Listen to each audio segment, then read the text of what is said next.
Aduh, coba tiap hari ada makanan gratis, pasti enak banget.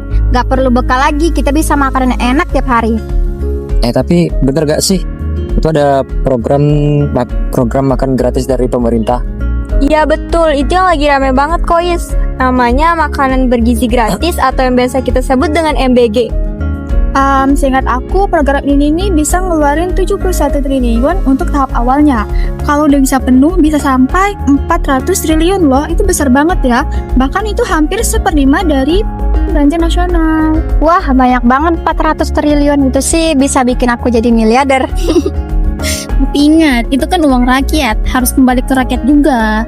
Betul. Nah, biar kita nggak salah paham nih ya. Coba deh kita bahas dari dasarnya dulu. Kan ujung-ujungnya balik ke APBN.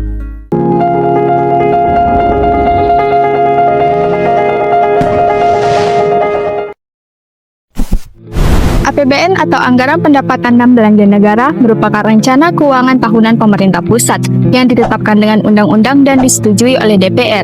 APBN memuat penerimaan dan pengeluaran negara dalam 1 tahun anggaran, yakni 1 Januari hingga 31 Desember, untuk membiayai penyelenggaraan pemerintah dan pembangunan nasional. Lihat buku ini. Wow, apa itu? Kok kita bisa di gunung? Wah, seru. Ayo kita jelajahi. Jika ingin masuk, jelaskan APBN menurut UU. APBN adalah rencana keuangan tahunan yang disahkan DPR. Jawaban benar, gerbang akan terbuka. Kesha, lihat, pintu mulai terbuka. Lihat Fitri, betapa indahnya gunung ini.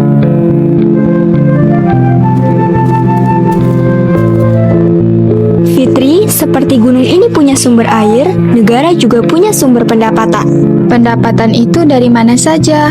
Dari pajak, non-pajak, dan hibah, semua masuk ke APBN. Lalu untuk apa uang itu? Untuk belanja negara seperti membangun sekolah, jalan, dan membantu daerah. Fitri, selain pendapatan dan belanja, APBN untuk apa lagi?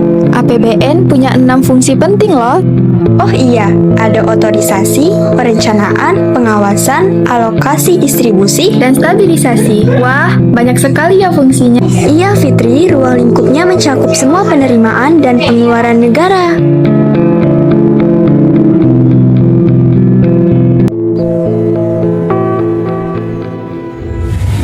Kenapa kita bisa di sini? Tempat ini dingin sekali. Iya, benar Fitri, tapi indah sekali gunung salju ini. Fitri, lihat simbol itu. Itu struktur APBN. Ada pendapatan, belanja, dan pembiayaan. Pendapatan negara berasal dari pajak, non-pajak, dan hibah. Oh, jadi semua itu masuk ke kas negara. Iya, semuanya dicatat sebagai pendapatan negara dalam APBN. Belanja negara untuk pegawai, barang, modal, subsidi, hibah, bantuan sosial, dan lainnya. Wah, banyak sekali. Selain belanja, ada juga transfer ke daerah, yaitu alokasi anggaran ke daerah seperti dana perimbangan, DAU, DAK, dan dana otonomi khusus. Fitri, apa maksudnya pembiayaan negara?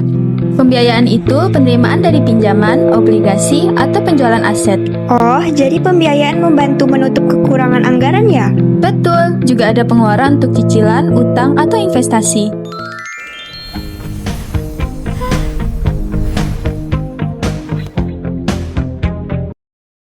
APBN di Indonesia disusun oleh 3 prinsip. Yang pertama, prinsip anggaran berimbang. APBN Indonesia disusun oleh prinsip anggaran berimbang, yaitu penerimaan negara harus sama dengan pengeluaran negara. Namun sejak tahun 1999, sistem ini tidak lagi digunakan dan diganti oleh prinsip anggaran defisit.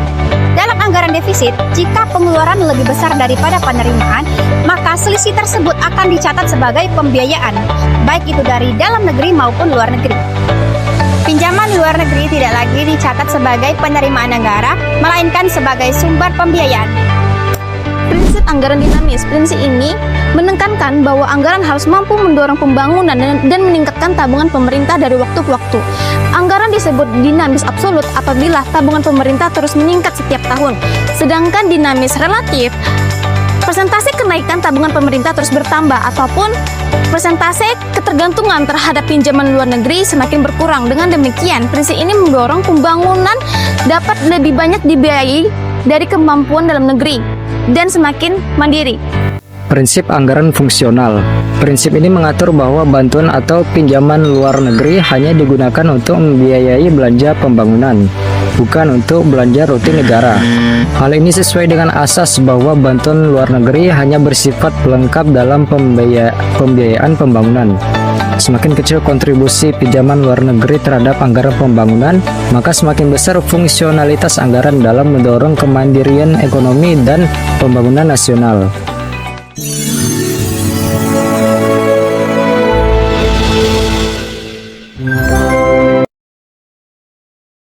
Siklus APBN terdiri dari 5 fase utama.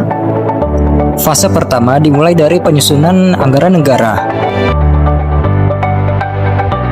Proses ini diawali dengan penyusunan pagu indikatif, dilanjutkan penetapan RKP resmi pada bulan Maret. Pagu indikatif disusun berdasarkan asumsi ekonomi makro, serta arah kebijakan pembangunan nasional. Setelah pembahasan awal dengan DPR, pagu indikatif berkembang menjadi pagu sementara sebagai hasil kesepakatan awal.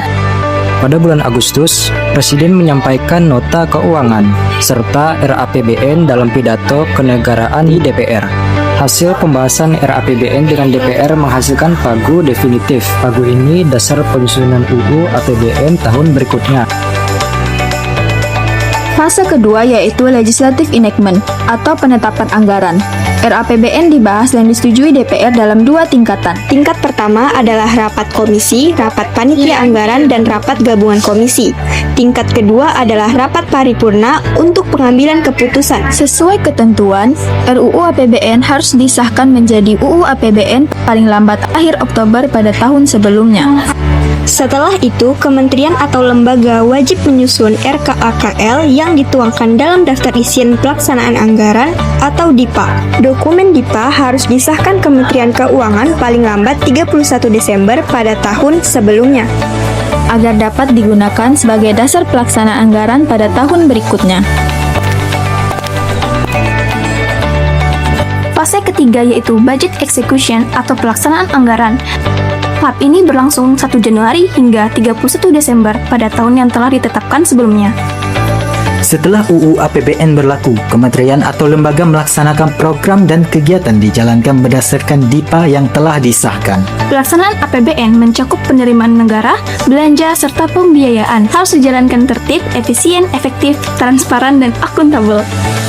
Kementerian Keuangan berperan sebagai pengelola fiskal yang memastikan penyaluran dana sesuai jadwal dan kebutuhan, serta menjaga agar penggunaan anggaran selaras dengan target pembangunan. Fase keempat yaitu Financial Reporting atau pelaporan keuangan dan perubahan APBN. Pemerintah wajib menyusun pelaporan sebagai bentuk pertanggungjawaban atas pelaksanaan APBN. Ada 2 laporan utama, yaitu laporan semester 1 disampaikan pertengahan tahun, yakni bulan Juli pada tahun yang telah ditetapkan. Laporan kedua, kamu tahu tidak Excel? Tahu dong, yang kedua adalah laporan keuangan pemerintahan pusat atau LKPP, disampaikan setelah tahun anggaran berakhir. Selain itu, dalam kondisi tertentu dapat dilakukan perubahan APBN atau APBNP, misalnya karena ada perubahan asumsi ekonomi, keadaan darurat, atau kebutuhan prioritas baru. APBNP biasanya ditetapkan sekitar November pada tahun yang telah ditetapkan.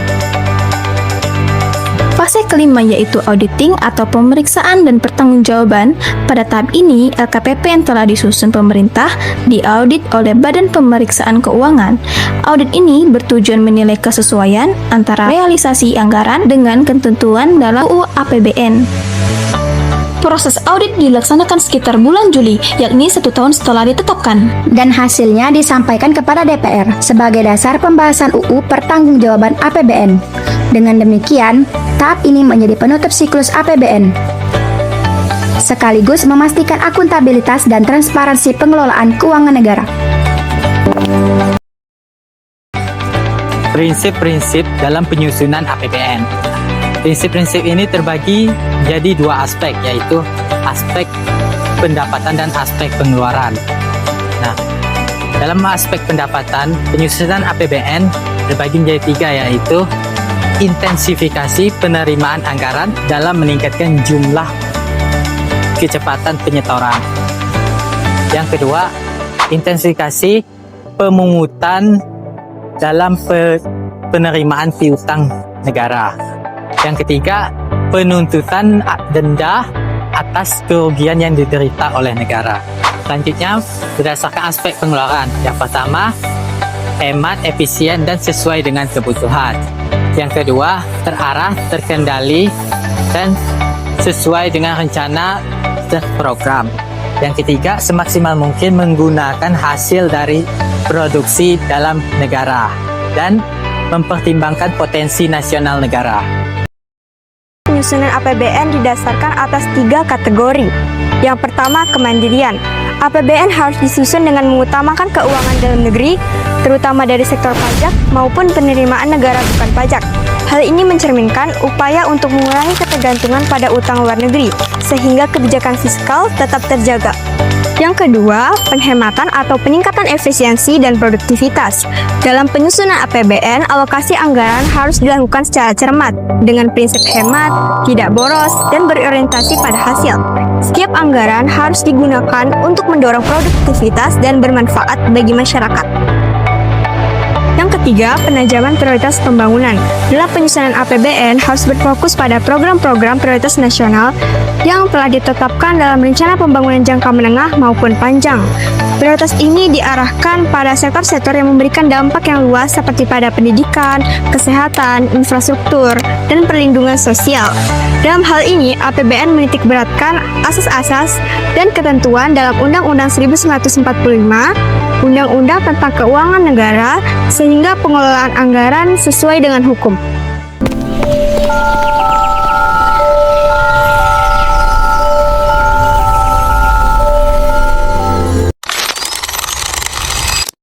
Excel, apa itu APBN?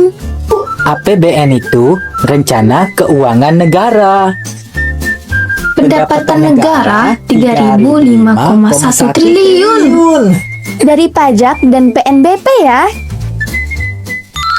Excel katanya di sini rahasia APBN 2025. Ayo kita lihat.